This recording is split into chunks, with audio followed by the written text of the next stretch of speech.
Welcome to Daily Scripture Reading. I do not own the rights to this music. Daniel chapter 1, beginning at verse 8 and ending at verse 21. This is the Amplified Version. Daniel's resolve. But Daniel made up his mind that he would not defile, taint, dishonor himself with the king's finest food, or with the wine which the king drank.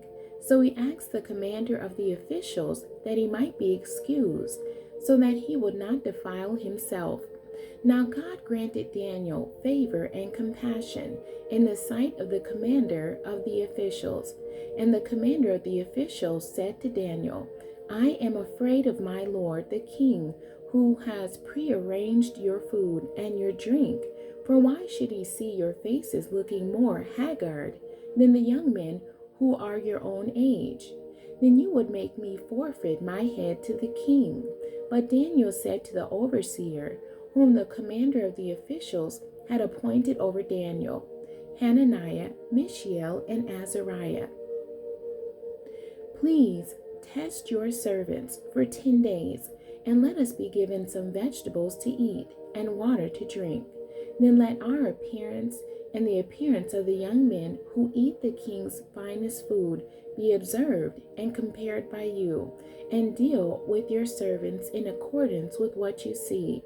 So the man listened to them in this matter and tested them for 10 days.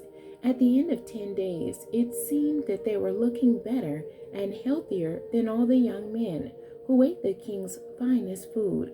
So the overseer continued to withhold their fine food and the wine they were to drink, and kept giving them vegetables. As for these 4 young men, God gave them knowledge and skill in all kinds of literature and wisdom. Daniel also understood all kinds of visions and dreams. At the end of the time set by the king to bring all the young men in before him, the commander of the officials presented them to Nebuchadnezzar. The king spoke with them, and among them all, not one was found like Daniel, Hananiah, Mishael, and Azariah. So they were selected and assigned to stand before the king and enter his personal service.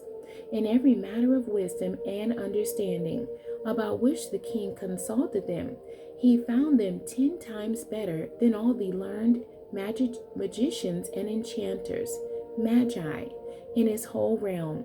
And Daniel remained there until the first year of the reign of King Cyrus over Babylon.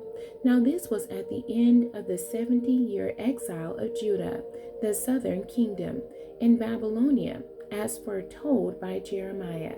The end. God bless you, and thank you for joining me today.